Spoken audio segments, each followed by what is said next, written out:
Welcome to the November 14th regular meeting of the Ann Arbor Planning Commission. For detailed information on meeting procedures, please review the full printed meeting agenda provided. Ms. Kelly, will you please call the roll? Chair Lee. I'm here. Vice Chair Abrams. Here. Noting that Secretary Weiss will be coming to the meeting later in the agenda, Commissioner Mills. Here. Commissioner Hammersmith. Here. Councilmember Dish. Here. Commissioner Save. Here. Noting that Commissioner Clark will be absent this evening, Commissioner Weatherby. Here. You have a quorum. Thank you. Moving on to agenda number 3, may I have a motion to approve the agenda? Motion by Councilmember Dish and seconded by Commissioner Mills. All those in favor of the motion, please say aye. Aye. Motion carries. Going on to section 4, minutes of the previous meeting, may I have a motion to approve the minutes of November 1st, 2023, moved by Commissioner Mills and Councilmember Dish. I wanted to note that we got a note from Varnum with respect to amending some of the clarifications. What do we have to do in order to make that happen? Yeah, I think the minutes,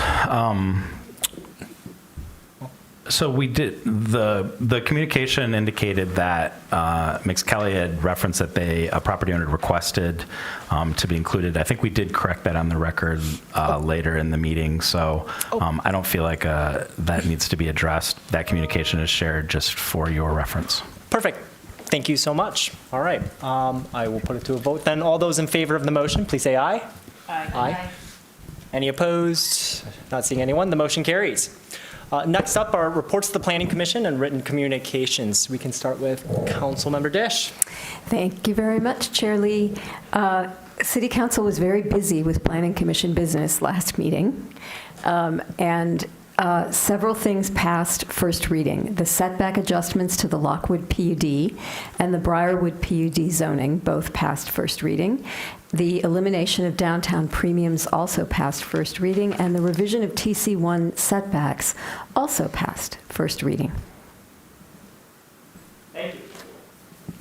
Ms. Kelly or Mr. Leonard? No manager report this evening. Okay, thank you. Do other commissioner officers or committee liaisons have anything to report? If nothing else, written communications are included today in today's packet. So we will move on to public comment. This is an opportunity for persons to speak up to 3 minutes about an issue that is not listed as a public hearing on this agenda. We will first call on individuals present to address the commission, then remote participants. To speak during this public hearing remotely, please press *9 if listening by phone, or use the raise hand feature if you're viewing through the web link. For phone access, please call 877-853-5247 and enter meeting ID 977-6634-1226.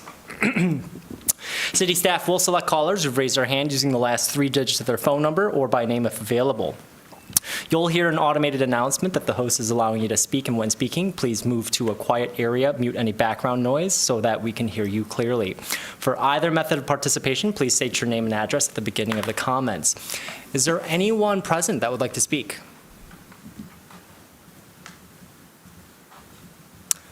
Seeing no one, we're going to move on to remotely. Is there anyone that would like to address the commission remotely? There are no hands raised, Mr. Chair. Give it 5-10 more seconds just to make sure.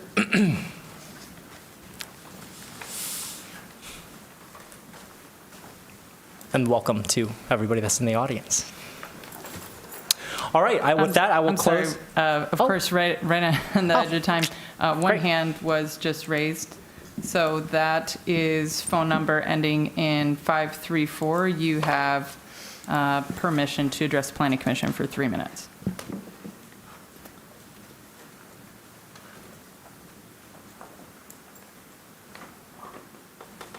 Good evening, this is Tom Stolbert, calling from Lower Town in Ann Arbor. I'd like to encourage all of you to read the letter you received from Julie Ritter attached to the agenda. Stormwater management should indeed be at the top of people's minds in any significant planning activity for a city such as ours in the River Valley here in Michigan, where the impacts of climate change are being experienced as increased frequency and increased severity of storm events Please value our natural resources and respect the value that our local ecology provides to us, if we respect it. And please plan for it. I did not apply to be on the Comprehensive Plan Steering Committee, and I'd like to tell you why. The administration has signaled policy directions that would be financially beneficial to me and others like me. Should that be the outcome of this process, I would not have wanted to have even the appearance that I was somehow influencing the outcome in a manner financially beneficial to me. And as Mr. Leonard explained how the selection was done, some people were left out who were qualified, who had spoken a lot previously and made their voices known, and who are likely to speak again and make their voices known. As some of you may know, I've spoken at Council and Planning Commission for the past several years. So I get that, and I see where I would not have been picked under that criteria. I'd like that criteria to be applied a little bit more evenly. There's one name in particular on your list who publishes a blog called Damn Arbor. And over the past year, here's his guest writers on that blog: Kirk Westfall, Michelle Hughes, Adam Goodman, Dan Adams, Abdulrahman Ataya, and Jessica Leetov. So the writer of that blog and those voices have all been heard quite a bit and are all likely to be heard quite a bit going forward. And we're talking over years in the past. So very similar to me. And regardless of what our personal beliefs are and what direction things should go, I think if you want to have any legitimacy to the criteria that you've laid out in applying for selection to this committee, I think it should be applied a little bit more evenly, and would suggest you remove the name Ben Connor Berry from your list. Thank you. Thank you. Any other callers? There are no other hands raised. Thank you. We're going to move on to agenda item number 7, public hearings scheduled for the next business meeting. With that, I will turn it over to staff. A public hearing on the following items will be held by the Ann Arbor City Planning Commission on Tuesday, December 5th, 2023 at 7 p.m.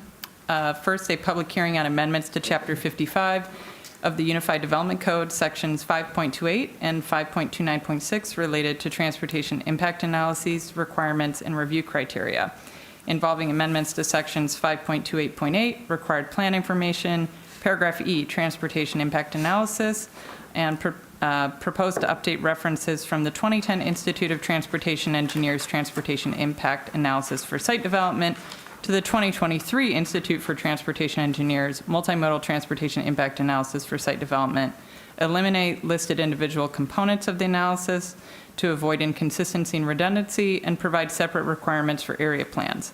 Amendments are proposed to Section 5.29.6, Site Plans, Paragraph E, criteria for review of a traffic impact analysis, to update references to include traffic and/or parking impact analysis to multimodal transportation impact analysis, and street or traffic improvements to transportation improvements. The second will be 1001 Cornwall Place, a proposal to vacate Cornwall Place, a one-block street extending east from North Ingle Street. All properties abutting are owned by the applicant, the University of Michigan. Thank you. Moving on to agenda number 8, we do not have any unfinished business, which takes us to agenda number 9A, regular business. We are hearing 300 to 312 East Huron Hotel, site plan for City Planning Commission approval, a 6-story hotel building providing 139 rooms with 9 surface parking areas accessed from the South 5th Avenue. The site size is 19,597 square feet. The zoning designation is D1. Midtown Character Lay Overlay as secondary street frontage designation. The staff recommendation is approval with conditions, and we will move on to petitioner presentation. Mr. Covert. Good evening, Planning Commission. Thank you for the opportunity to review with you our project. I hope everybody's had a great day. My name's Tom Covert. I'm with Midwestern Consulting. I'm here tonight to discuss the AC Hotel by Marriott with you. With me tonight is also the owner-developer, Mike Martin, and the members of the architectural team, Chris and Nick. The project is a small site, which is about 0.45 acres in size, or a little over 19,000 square feet.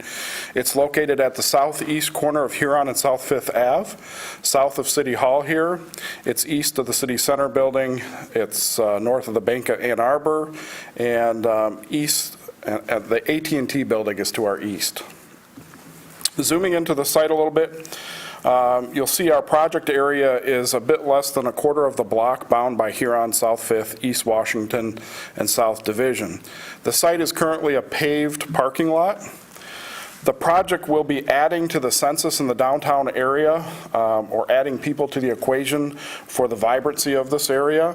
We're activating the area with this hotel to a 24/7 use. It's going to be adding vitality to this area, which can largely be seen as office and business hour users. So with that, we're adding to that underutilized property by bringing this vibrancy of this 24/7 use.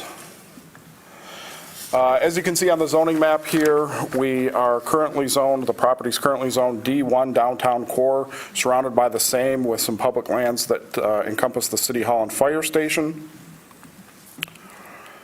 A bit about the project. The project is a 6-story building with 139 guest rooms. The size of the building is about 77,000 square feet. It'll have meeting rooms, bar and lounge, as well as a fitness center. The project has a corner presence with pedestrian space along Huron and Fifth that we've coordinated through with the DDA. The site is accessed from South Fifth Ave, so the front doors of the building will face South Fifth Ave, as well as the access to the parking lot that sits on site. The parking lot on site has a small roundabout area, or turnabout area. Cars can pull up to a drop-off area in front of a door that sits on that face of the building, an entrance there. There are 9 internal on-site parking spaces with EV charging. This is a non-auto-centric hospitality use. We're adding employment opportunities, again, the 24/7 vitality, and we're going to be utilizing city parking spaces, which is a little bit of an evolution of that use, since some of the office users that might normally park in those structures are working remotely, so we're replacing that with this hospitality use. From a utility perspective, it's a pretty simple site. Water and sanitary leads will be extended to the site from Huron Street. We're also extending a water main across Huron Street to add a hydrant towards the corner of the Huron and Fifth, providing for additional fire protection coverage. Stormwater will be below grade on the kind of the brown square in the parking lot area. It will be below grade. It'll be an infiltrating system, and it'll have a emergency outflow only. So we plan to be infiltrating all of our storms that way, and if it needed to, it would outflow to connection to the storm system in South Fifth Street. One of the things that I'll also mention here, because I know it's in your report about solid waste. Solid waste will be stored internal to the building, kind of on the eastern end, north of the tree that you see in the image here. We plan to implement a license agreement with the neighbors to the south, so the Bank of Ann Arbor has a solid waste enclosure in their parking field. Solid waste would be collected internal on site, stored in our building. It would be staged outside, rolled around to the enclosure and solid waste area on the Bank of Ann Arbor property, where it would be stored for collection just as it exists today for the bank property. Our backup plan for that is that if that license agreement, for whatever reason, became null and void, then our backup plan will be that the owner and operator would be contracting with a solid waste provider to remove our solid waste and take it to an appropriate location. So with that, I'm going to turn this over to Nick to talk about the beautiful building.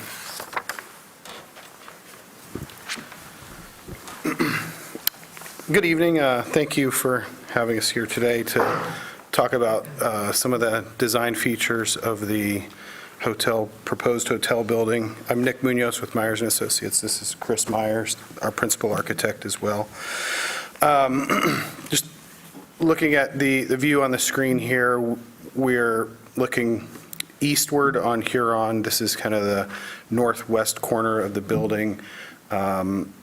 We had very productive meeting with the Design Review Board earlier in the year, and adapted some of the modifications that were discussed in that building to provide more kind of dynamic visual interest to the exterior facade with some material changes and wrapping the corner window there on the northwest corner, and also pulling the streetscape facade out to Huron Street and allowing views, expansive views really into the space to see some of that lively activity. So as you can see, it's a 6-story building. Ground floor is lobby space, guest rooms, and a small rooftop private lounge on the upper floor. How do I advance this slide?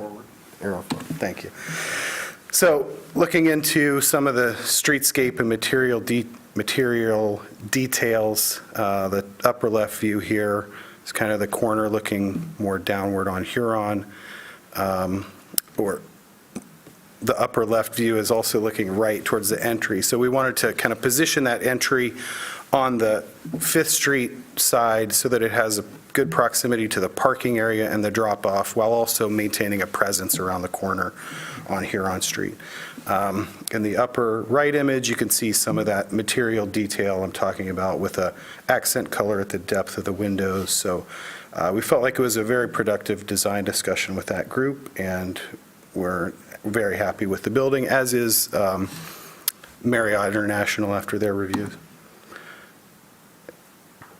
These are a few views of the interior of the building. So really the reason to kind of incorporate these into this presentation is just to get an idea, give you a sense of what you're looking into from the outside. So we want to entice passersby on the streetscape with the nice views of this interior. The guest room floor plans are pretty simple, straightforward, geared more towards, let's say, the business traveler, with kind of just a bathroom, beds, a chair, small desk, TV,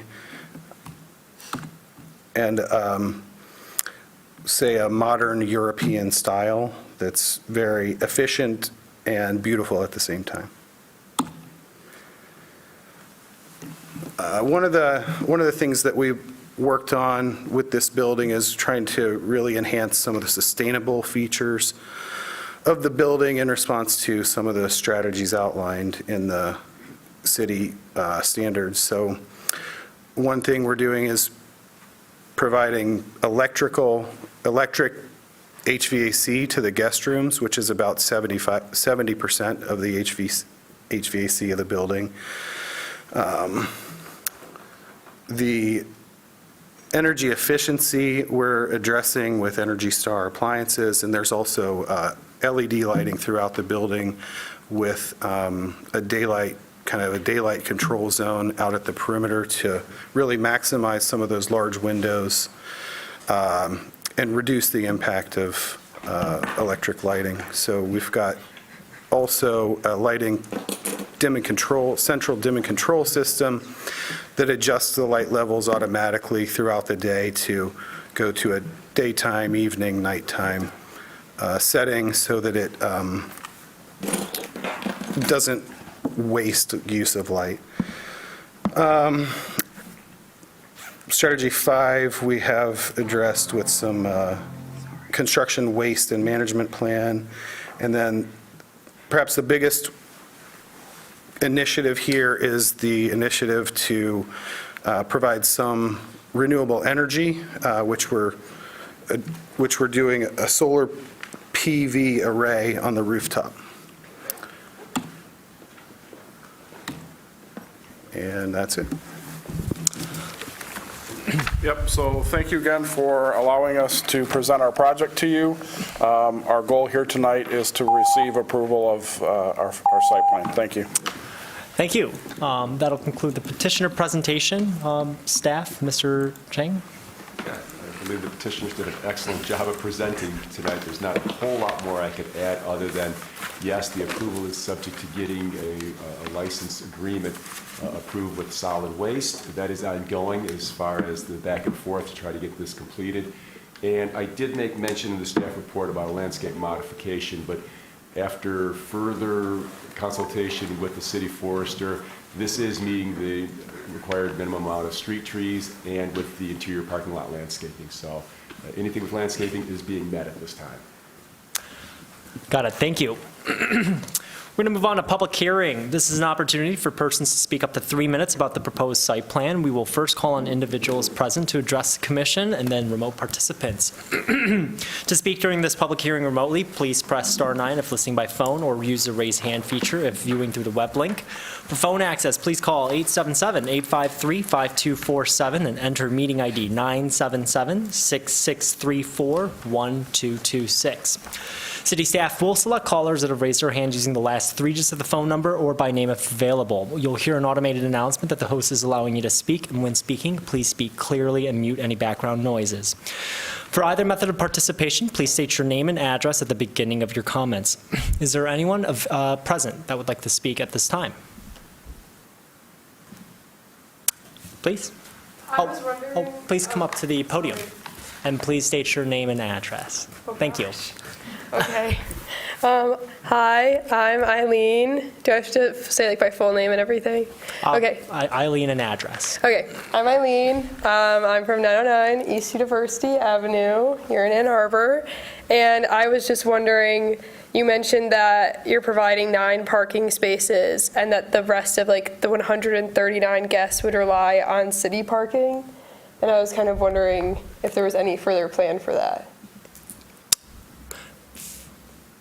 So generally, it'll happen in discussion. Okay. I'll pocket that for later then. Okay. Do you have any other? You have 3 minutes. So. That's okay. Thank you. Perfect. Thank you, Eileen.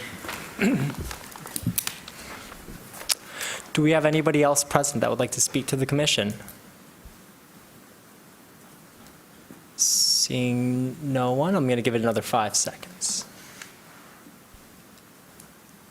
Seeing no one, are there any commenters remotely? Phone number ending in 134, you have permission to address the commission for 3 minutes. Thank you, Ms. Kelly. This is Ken Arbor, 28 Havenhill Court. And thank you, Shirley, for giving me the opportunity to speak. I'm sorry not to be there with you in person tonight. But I did want to offer one comment on the sustainability elements of this hotel. Mr. Munoz did mention that the guest rooms will be all electric. However, this is a little misleading. I suspect these will be PTACs, package terminal air conditioners. These are the window units you see when you go to hotels.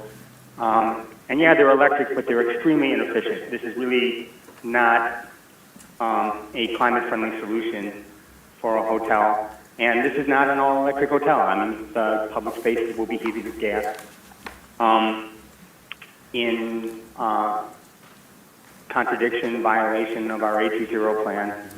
And if you think it's unreasonable to ask for an all-electric hotel, we are starting to see them popping up around the country, and even occasionally a net zero hotel, like the Hotel Marcel in New Haven, Connecticut.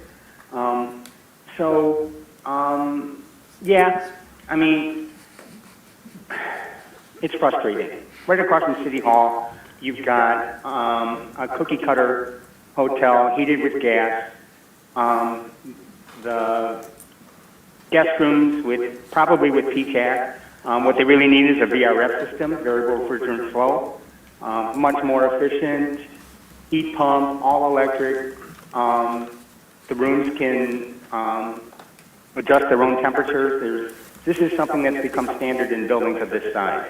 They also could use an ERV system, energy recovery ventilation. There's so many ways this building is deficient and falls short of what we really need in 2023. I mean, 2 major climate reports came out today showing that really the world is completely failing in our efforts to bring down fossil fuel use. So those are my comments. Again, sorry to be doing this remotely. I miss you guys. And thank you for all your hard work, and good luck with the rest of the meeting. Thank you, Mr. Garber. Our next hand raised is Alex Lowe. You have permission to address the commission for 3 minutes. Hi, this is Alex Lowe calling in from Southeast East Ann Arbor. I'm glad to see a lot of stuff for this hotel. There should not be an enormous parking lot there like there currently is. But I will also say that the previous speaker falls right when he's right when he says that this building falls short, and I mean it in a very, very literal sense. 6 floors is embarrassingly short for this location. This should be a 15, 20, maybe 25 floor building. Six stories is nothing, really. They're not even meeting the regular FAR, let alone the FAR with premiums. Let's focus on seeing bigger and better in Ann Arbor. I know we can do it. Thank you. Thank you, Mr. Lowe. There are no other hands raised at this time, Mr. Chair. Okay, with that, I will close public hearing. So I'm going to read the proposed motion, which is the Ann Arbor City Planning Commission hereby recommends that, this is for approval, correct? This isn't going to City Council? Let me just make sure that's clear. Okay, the proposed City Planning Commission motion is that the Ann Arbor City Planning Commission hereby approves the 30312 East Huron Street site plan with the following condition: approval of a solid waste management and service plan compatible with the site plan as presented. Moved by Commissioner Mills and Councilmember Dish. We are in discussion. Who'd like to kick us off?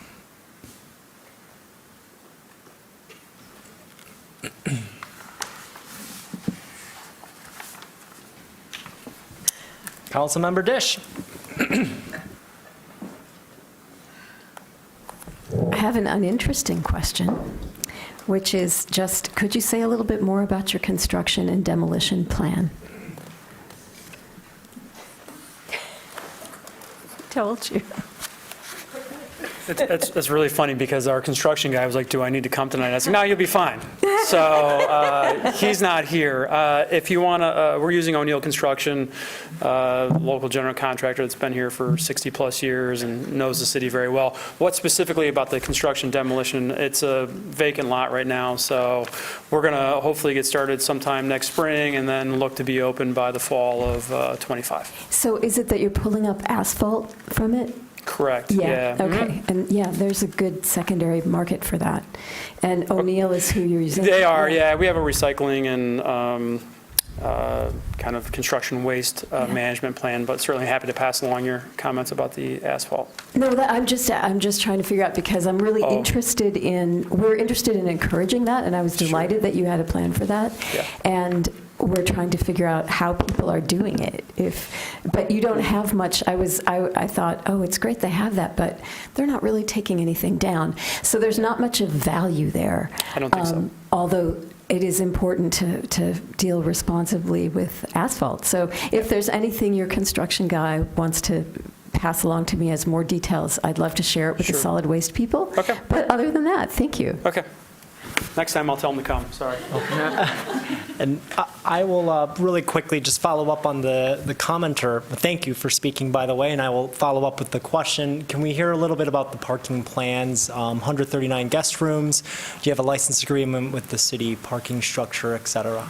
No, I mean, I think that we're all pretty aware that the structures are pretty underutilized right now. So what we've seen in the past is that folks have used a combination of anytime permits and then nights and weekends, and it would reflect kind of what we perceive to be the general moving habits of the guests at the hotel. So, we have one right next to the Anna Ashley facility, and we use that fairly frequently. So we're pretty well versed with it. I would say the difference would be is Most of those guests are self-parking right now in this location because it's not immediately next door. Our plan is to run a valet.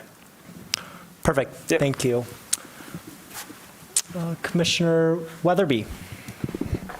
So one of the things that we see with apartment buildings, and also this has been a problem with the Graduate also on Huron, can someone describe a little bit the drop-off, valet, delivery sort of area and how that's going to work? Because especially if Fifth changes how traffic functions in the future, and how do we not kill pedestrians and bicyclists and little things like that? Yep, thank you for your question. And I'm looking at the waste plan that was provided to the city from O'Neill, and it does specifically talk about concrete and paving being diverted from the typical waste stream. So I'll mention that while I'm here. So if you were coming to the site and you were in a vehicle, you would come down north to south on 5th, and you would turn left into our parking lot through a curb cut there. You would drive underneath the building, you'd pull forward, and then on the, this plan's probably better to look at. On the plan here, you would pull through under the building, through the site. There would be a painted striped out area that looks like a roundabout. You'd pull around that with your car, come around, and there's a staging area for 3 vehicles that sits in front of an entry door that exists on that face of the building.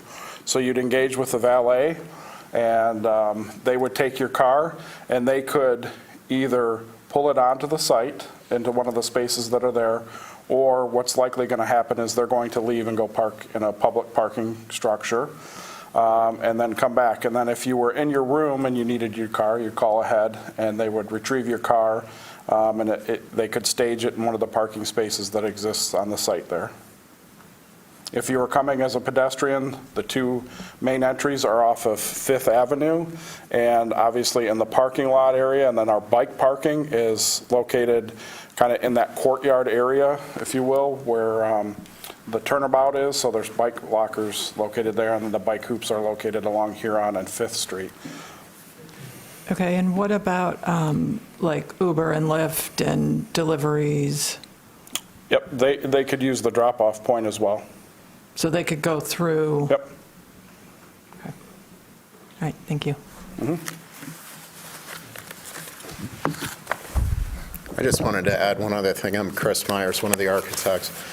On the site plan in front of you, you see there's 7 small squares. Those are columns that are holding up the upper portion of the hotel. So about half of this entry area, including the 3 cars that are shown in that drop-off waiting queue, the handicap accessible spaces, the handicap route, entry into the hotel, which is right where that hand is, are all, to the right of that hand, is all undercover. And so we have, some proximity for drop-off and cover rather than an additional porte cochere to the hotel. It just allows the building to create that coverage for a drop-off space. Thank you. Commissioner Mills. It was good that you let me wait, because I think that answered my question. Well, maybe not, actually, now that I'm seeing the squares that you were talking about. I was curious what was happening in the southwest corner of this property, or does it not actually, is it not rectangular? Is there like a little cutoff? What is that? This area here? Yeah. It is part of the building. It's the stair tower. Okay. So if you were in the building on this side, you could walk the stair tower down to your parking area or to the pedestrian street. Okay, Yep. great. So that is all part, it looks like building. Correct. Great. Yep. Okay. Can you actually go back to the rendering? Yeah, okay, so that's what I'm seeing. I'm seeing the, So that's like here.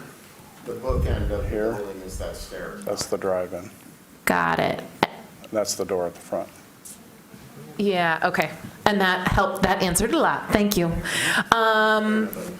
And I know that there's like what the plan, I'm going to follow up on this question because there's a lot of, I don't know, it's not double parking because it's not, there's no parking on Huron. It's just people stopped when they shouldn't be stopped.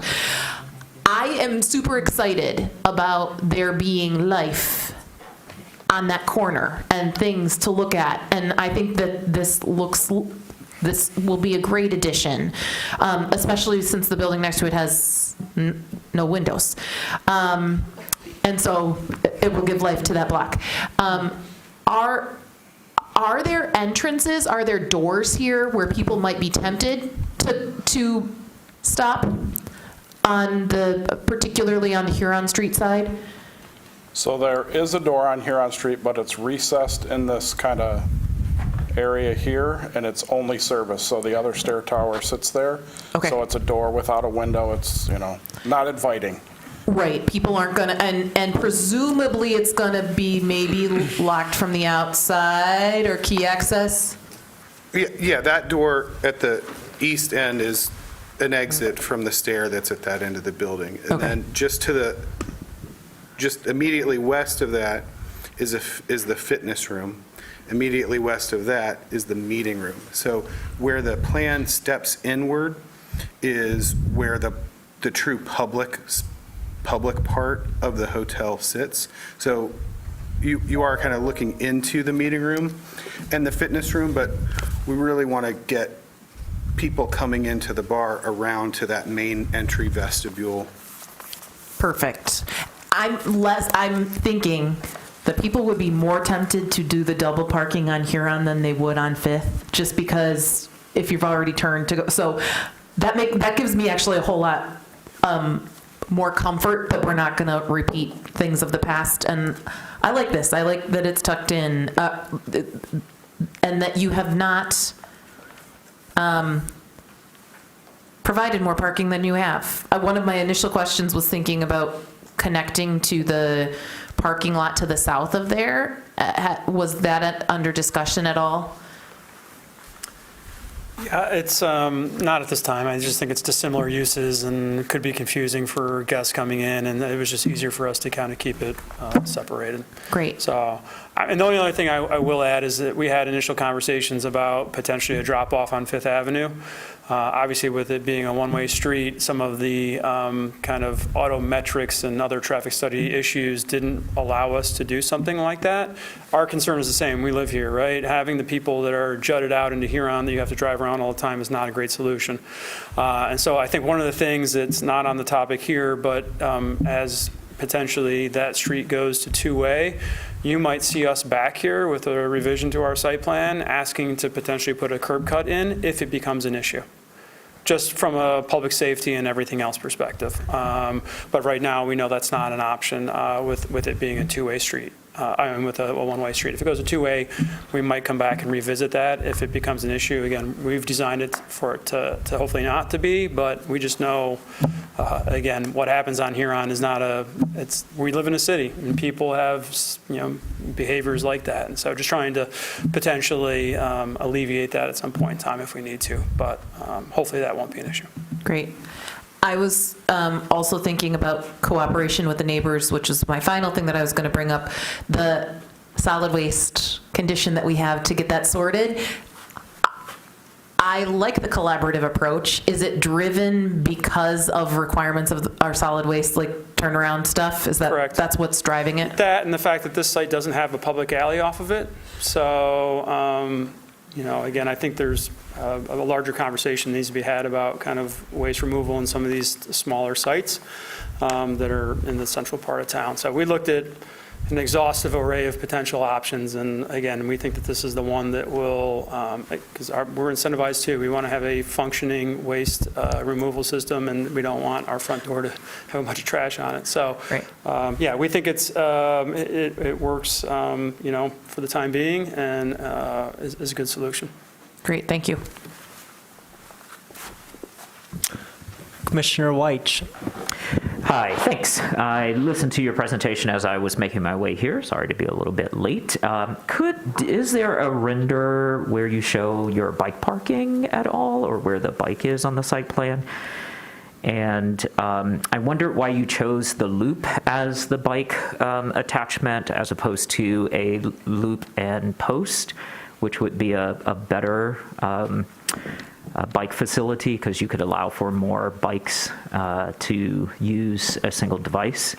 And I see that you exceed what is required, but I wondered if you considered doubling, so going up from I guess it's 5 or 6 to maybe 10 or 12.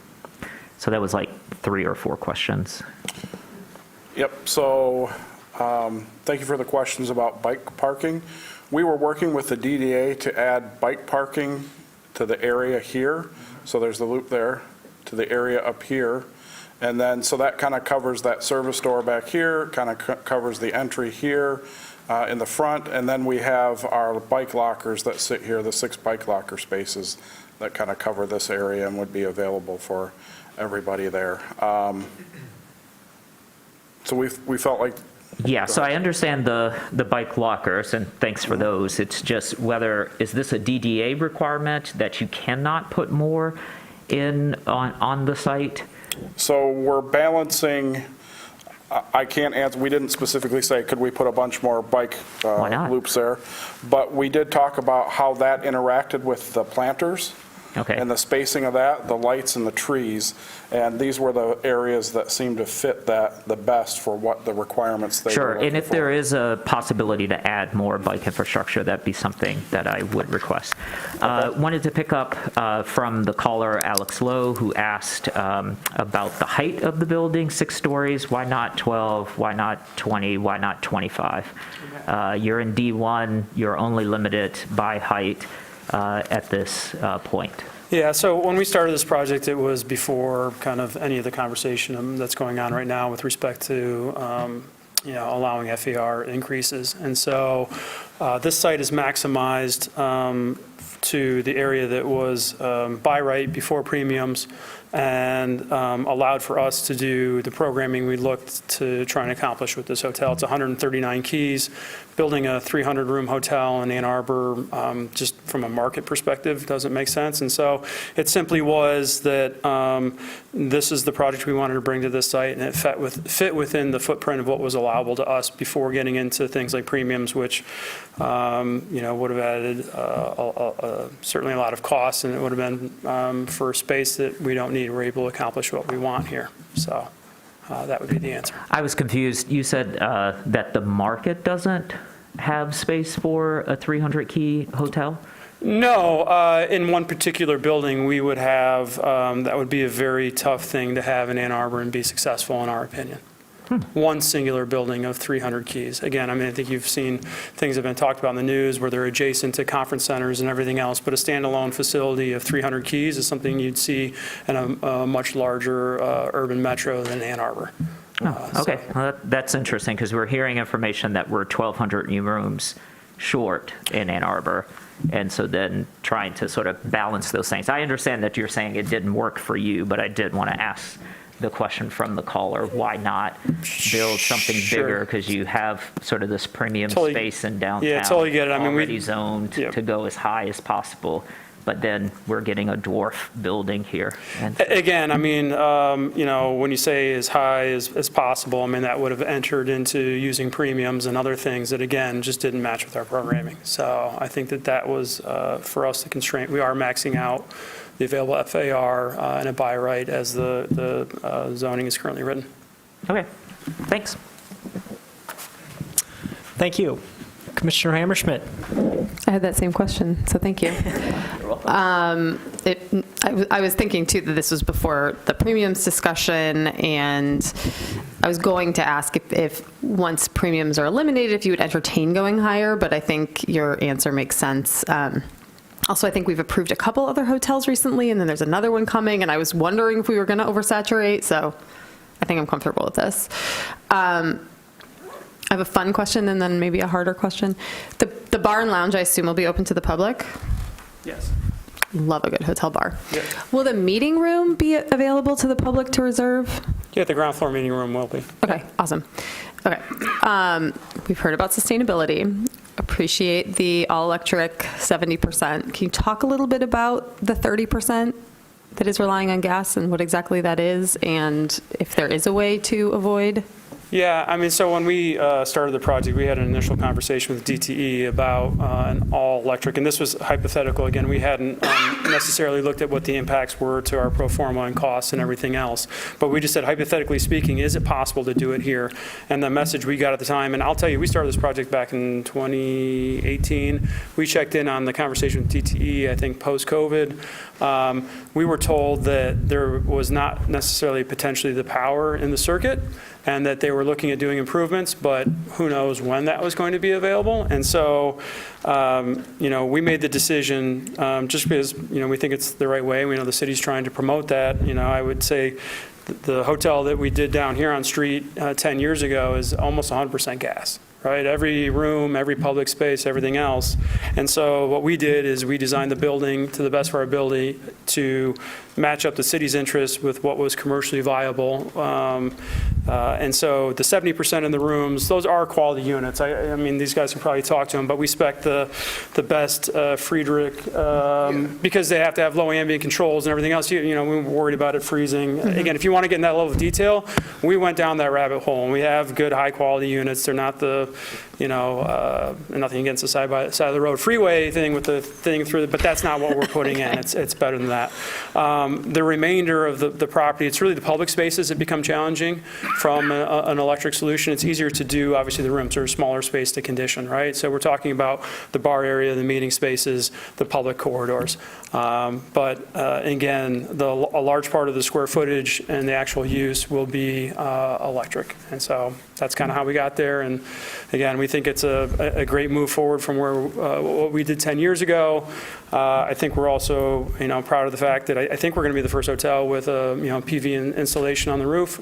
So I think that's good. And, I think that given the availability and the technology, that this is where we arrived at, and we feel pretty good about it. So the public spaces will be heated and cooled with a gas-powered? Correct. Okay. Yep.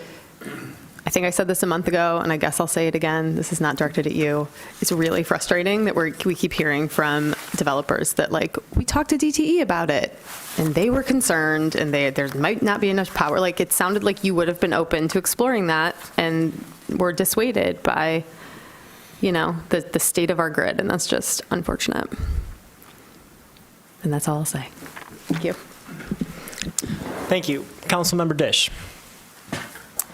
Having asked you about trash, can I ask you about laundry now?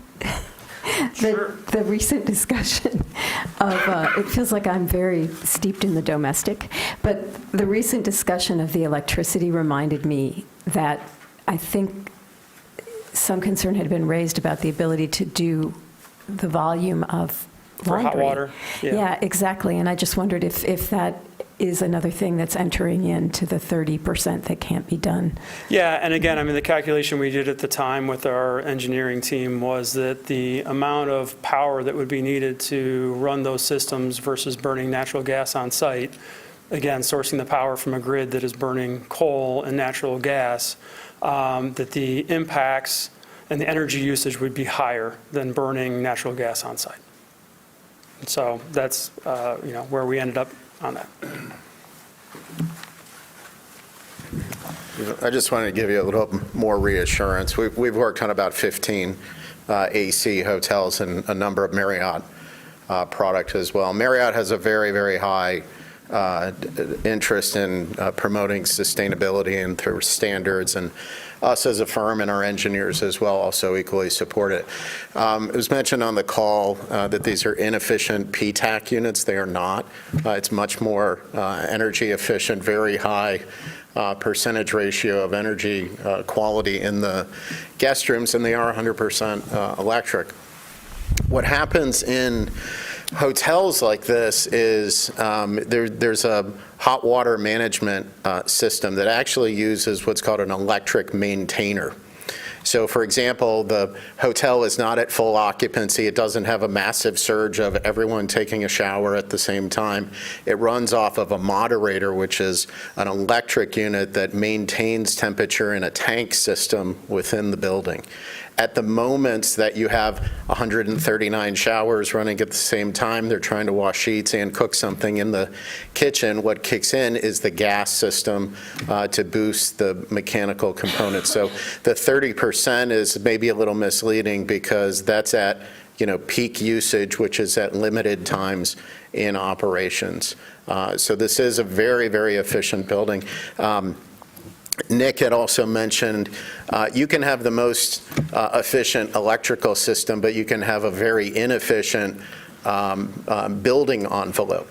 And so, or the materiality of this building. And so this is a very highly elevated exterior wall envelope, insulating value, recycled content, a number of other elements that go into the design of these buildings enhance the utilization of some of the mechanical systems. So if we just focus on the mechanical units, we're only looking at a piece of the picture. I will also mention the utilization of PV on the roof is also going to tie directly into this system and its promotion of sustainability. So hopefully we're giving you comfort that this is a good, healthy building and good for your community. Thank you. Do we have any other commissioners? Any questions, comments? One of the things that I wanted to mention, this site used to be a 20th century automobile repair station and then a parking lot. So from a utilization standpoint, seeing this more into the urban core rather than the downtown periphery is really, really great. From the design review board standards, I think what this will mass appropriately with City Hall as well as the City Center building. They're about 5-6 stories as well. So I think driving in from Huron is going to create a lot of visual contrast as well as continuity. So from that standpoint, I was just looking at this, what City Hall's facade looks like in contrast. And so I think it'll create for a good looking intersection. For, I think, students, yes? Okay, cool. Well, welcome. We're basically looking at this from the Unified Development Code standards, right? So the D1, D2 zones are downtown. D1 is going to be the highest density, 180 feet limitation, as well as currently 400% floor to area ratio, which is why the question, the City Council recently had the first hearing with respect to FAR and really eliminating FAR as a requirement. So they could go much higher, as high as 15 stories. So looking at this, they match the FAR requirements as well as height, setback regulations that are set forth. And so that's what we're really looking for. We do have a little bit of legislative tension that we've talked about with environmental sustainability not necessarily being codified in here. So that, we talk about it, but do we necessarily have the teeth? So it really behooves citizens to push for that kind of change. And so just a note there. So aside from that, I mean, this project to me meets the standards of the Unified Development Code, and contingent to the conditions set forth, I would recommend approval. So I think with that, do we have any other final thoughts from commissioners? If not, we will go to a voice roll call vote. On the motion as presented, Chair Lee? Yes. Vice Chair Abrams? Yes. Secretary Weiss? Yes. Commissioner Selby? Yes. Commissioner Hammerschmidt? Yes. Councilmember Dish? Yes. Commissioner Mills? Yes. Commissioner Weatherby? Yes. The motion carries. Thank you. Good luck with the construction. We are now moving on to Section 9B of regular business. At this point in time, I will be recusing myself from this particular discussion as this petition involves my employer. Thank you.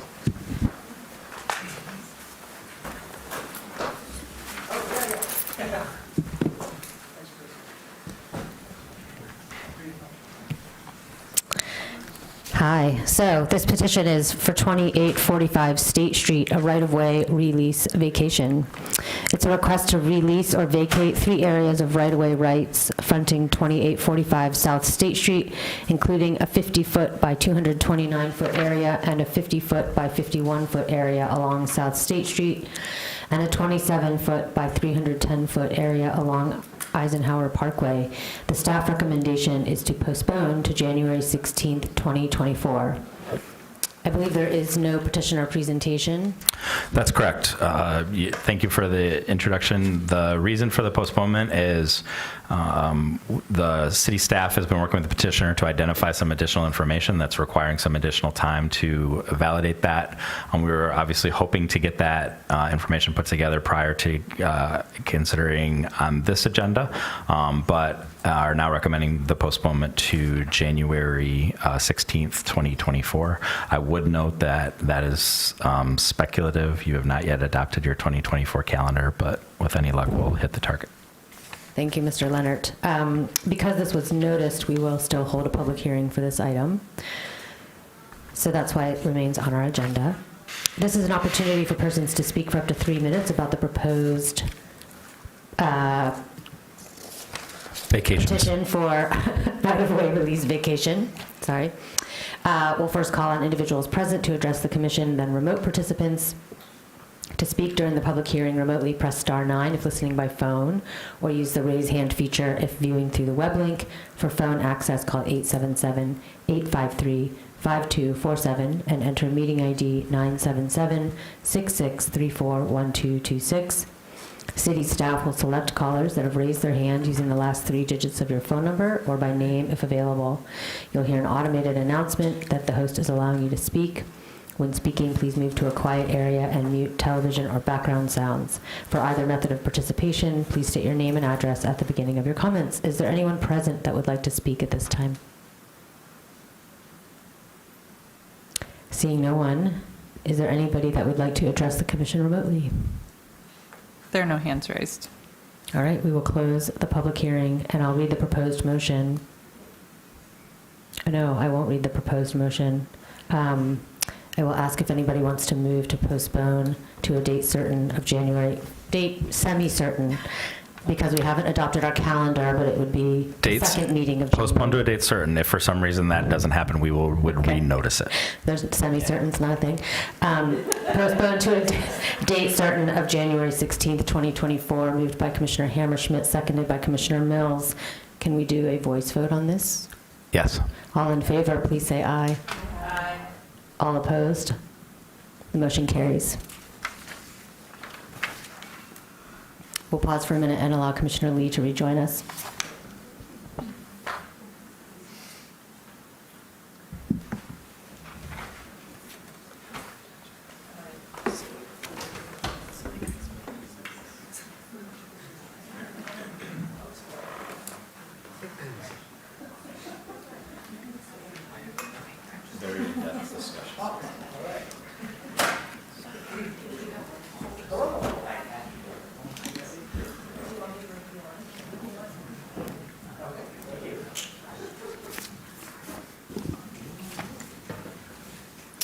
All right, cool. Well, welcome back to myself. All right, we're moving on to we're moving on to Agenda 10A, Other Business. This is proposed Planning Commission bylaw updates. And with that, we will go to staff presentation. Mr. Leonard. Yeah, I think this might have received the item for the most postponed item ever on a planning commission agenda. And my proposal to you this evening is to end that practice. These are a series of changes that we've discussed for changes to the bylaws. One change that has been made, the Planning Commission originally suggested a change, and then based on feedback at a subsequent meeting, remove those changes. I want to highlight that as the amendment to the bylaws. That still would require a 6-member vote. Other things, we are proposing some changes to reflect a minimum 5-vote requirement to affirmatively act on any petition. As you will recall, that would requires an amendment to Chapter 8. With your approval of these will accompany that proposed amendment to the City Council so that at the time of the second reading, and if that is enacted, these bylaws could be considered at that same time. Happy to answer any other questions. Again, I think the significant changes to this were trying to reference gender-neutral language, adding some additional language for a city council role and potentially appointments, and as I said, changing the standards from a minimum of 6 affirmative votes to a minimum of 5 affirmative votes to enact a petition. Perfect. Thank you very much. I'm going to read the proposed motion, which is the Ann Arbor City Planning Commission moves to recommend the approval of the bylaws. Is that correct, Brett? Mr. Leonard? Sorry. That's correct. Okay, got it. Again, I'm going to read the proposed City Planning Commission motion, which is the Ann Arbor City Planning Commission moves to recommend approval of the bylaws as presented. Moved by Commissioner White and seconded by Commissioner Mills. We are in discussion. Commissioner White. Just a quick question. So if council rejects our proposed changes, do we start the process over, or do our bylaws revert to the last change? Good question. Enacting these changes also requires city council approval. If they didn't enact that ordinance, they wouldn't be able to enact that. So then we would then bring back amended version that you would have to re-recommend, and then that would progress to be back to the city council. Maybe we'll get a few more postponements. Any other comments, questions, discussions? All right, give us 5 more seconds to make it awkward. Anybody can say? All right, we will go to a voice vote. Without objection, the motion passes. Any objections? Motion carries. Well, thank you. We're moving on to Agenda 10B, Other Business, Appointment of the Comprehensive Plan Steering Committee. And this is, again, discussion of the appointments of the steering committee. Going on to staff presentation, Mr. Leonard. Thank you again. As indicated, this is the Planning Commission's appointment of a steering committee to support and advise the Planning Commission through the development of the city's comprehensive plan.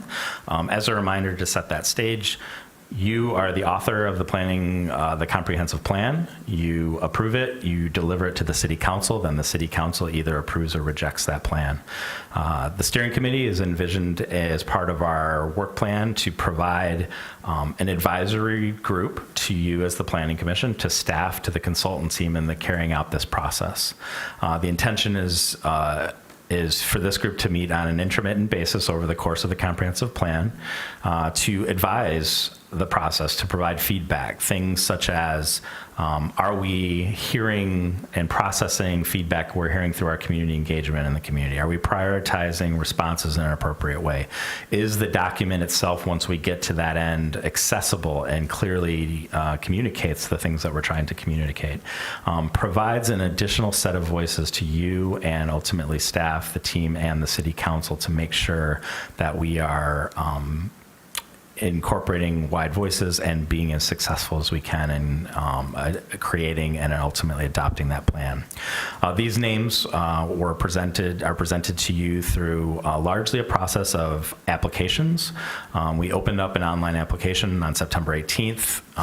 It was closed on October 16th, so a little bit less than a month-long application window. You will recall that we reported we extended that period at one time, which I'm really grateful for. We ended up with an additional 40 applicants through that process, which got us up to over 100 applicants. I am presenting to you a list of that steering committee. They are presented in the memorandum. They are Rebecca Barrington, Nolan Earl, Chi-Tian Richmond, Vanessa Punal, Kira Saltz, Wendy Ramson Gage, Wendy Ann Woods, Jacqueline Jazz Brennan, Bia Caskey, Yassian Tahir, Mark Skirbo, Ben Connor Berry, Dondan Chain, Sandy Aldrich, and then Planning Commissioners Sadira Clark and Sarah Hammerschmidt.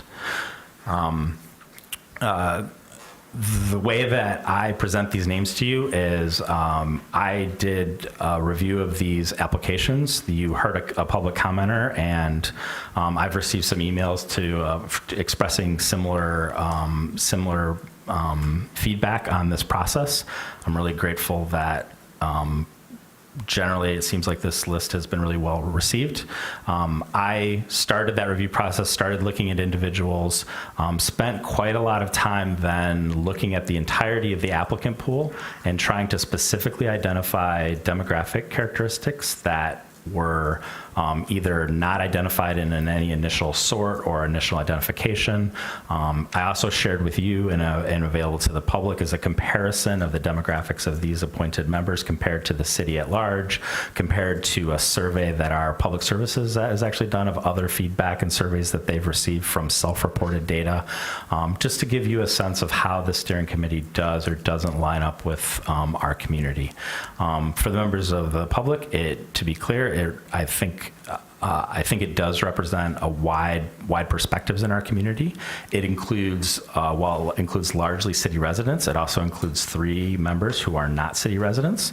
This is something that was specifically identified by the Planning Commission as people who might interact with the city in different ways. Maybe they work here, maybe they have other connections through school or church, or just aspire to live in the city, and they might bring a voice about what some of the barriers are to being able to achieve that. With numerous applications, I want to be clear, there were a lot of really excellent, I was really blown away by the expertise of applicants that we received. By somebody not being included on this, I received some questions that people felt qualified. I just want to be clear, there were many qualified people, and something that was referenced in public comment today and also in my memorandum, I did try my best to bring what I would identify as new voices that I haven't seen at this table or at the city council table. That's not 100%. There are some familiar faces. There's my predecessor is here, former city council member, planning commissioner is here, but also a lot of new names, people who have interacted or been involved in other city committees or not been involved in other city groups to date. So I'm happy to answer any questions. My ask for you is to formally appoint this group so that we can reach out to them, start getting them scheduled, and have them start fulfilling that role. Thank you. Sorry, one last thing. Oh, sure. The comprehensive plan subcommittee was also really helpful through this process. They helped me not only create the application process, but I also presented recommendations to them. You will note this revised memo does include a couple of names that were added since that committee meeting. One of the things in the original version of this, we had underrepresentation from wards 1 and 2, and we had no representation from people who identified as Asian or Asian American. So I specifically added those names both from applications received and from other outreach that I just conducted independently. So, but apart from those 2 changes, the committee did endorse the remainder of those names. Perfect. Thank you, Mr. Leonard. With that, I'm going to read the proposed motion, which is we move to appoint the following individuals to the Comprehensive Plan Steering Committee. The list of the 14+ names. So, all right, with that, moved by Commissioner Mills and seconded by Councilmember Dish. We're in discussion. Would anyone like to kick us off?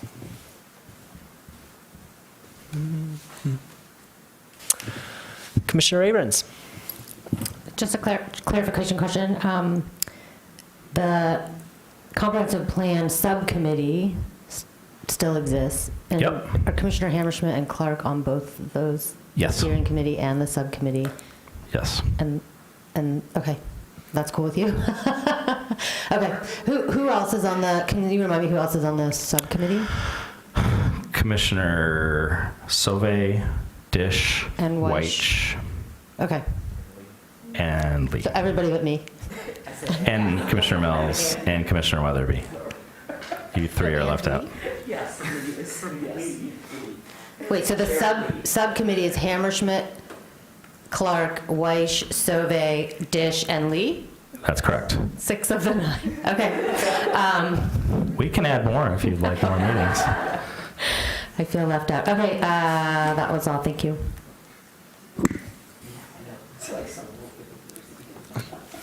Thank you. Any other discussion points? Comments, questions?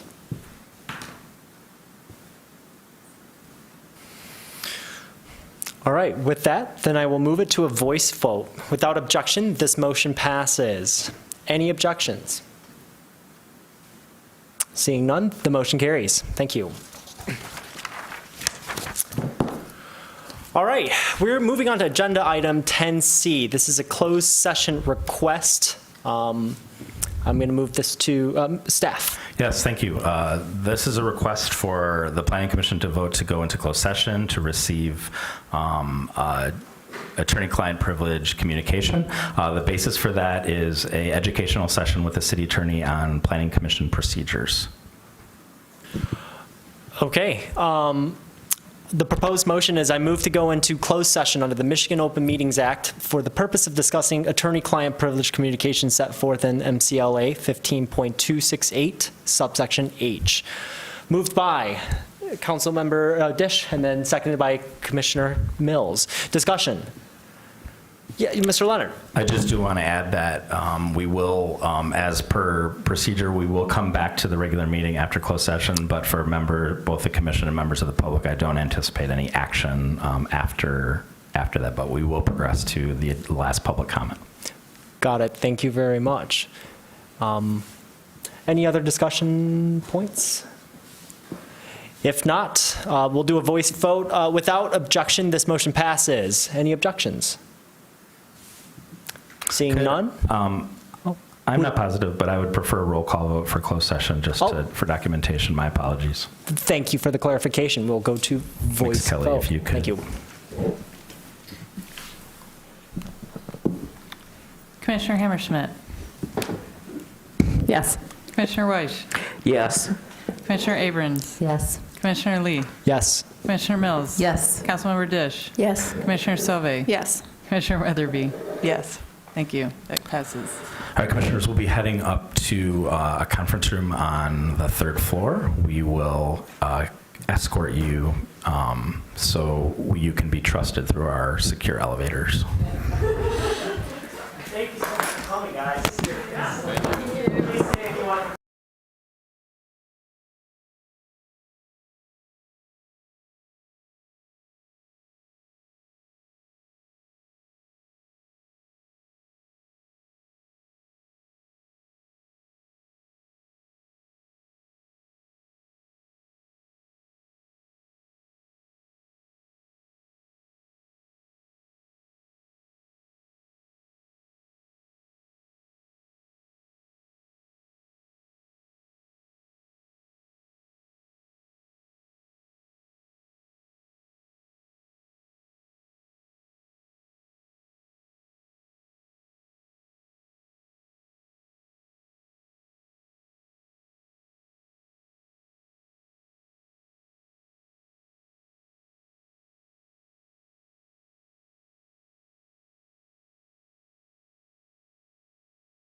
To speak during the public hearing remotely, please press star 9 if listening by phone, or use the raised hand feature if viewing through the web link. For phone access, please call 877-853-5247 and enter meeting ID 977-6634-1226. City staff will select callers that have raised their hand using the last 3 digits of the phone number or name if available. You'll hear an automated announcement allowing that the host is allowing you to speak.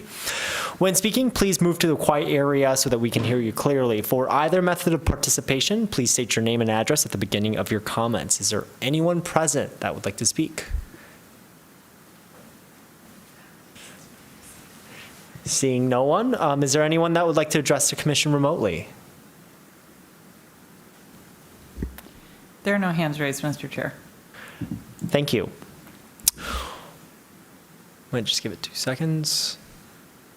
All right, we'll close public comment. All right, moving on to agenda number 12, commission proposed business. Is there any commission proposed business?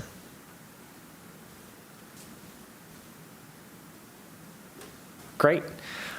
With that, I will move to item number 13, adjournment. Moved by Commissioner White, seconded by Commissioner Abrams. All those in favor say aye. Aye. We are adjourned. I thought you were going to make us be silent at the end.